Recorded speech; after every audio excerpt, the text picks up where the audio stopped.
What's up guys? Another day, another shoes. Original na shoes mga boss idol. Okay? Medyo hindi lang nagagamit ng tropa natin to kaya pinapabenta na lang mga boss idol. Wala siya binigay na presyo, kayo daw mag-offer kung magkano nyo gusto. Mag-PM kayo sa page mga boss idol ha. Original yan mga boss idol ha. Original na J11. Okay? Ang size nito mga boss idol, size 10. Euro 44. 28cm mga boss idol ha. Okay, original po mga boss idol. Tapos flex ko na lang din yung issue nya. May konting issue lang naman siya pero goods pa rin naman yan. Kayo na bahala kung ayaw nyo ipagawa or gusto nyo ipagawa sa sa mga naggagawa ng sapatos ha. Pero minimal lang ang issue nito mga boss idol. Walang sackline issue kompleto. Kompleto may box pa tapos good pa yung ilalim nya. Okay, pakita ko lang din yung box para at least malaman nyo na authentic siya. Okay.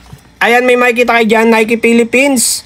Okay, binili niya to sa Nike Philippines sa, BGC. Okay, binili niya to sa BGC. Tapos hindi lang nagagamit, okay?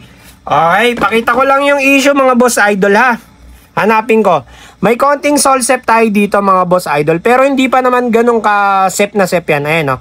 Minimal lang yan mga boss idol. Natural lang yan. Okay, kung ako sa inyo, wag nyo nang padikitan. Gamitin nyo lang ng gamitin muna. Okay? Ayan, meron siya dyan. Yun lang naman, may mga konting sep lang siya, ayan. Pinapakita ko naman kaya nga sabi ng tropa, kayo na daw mag-offer kung magkano nyo gusto kunin. Okay, tapos titingnan natin kung papasado sa kanya. Okay, ayan yung gilid. May konti lang, minimal lang ha. Iba yung sole sep sa minimal sep lang ha. Sa may gusto mga boss idol, PM lang dito sa Kicks by Ricks, 29k followers mga boss idol.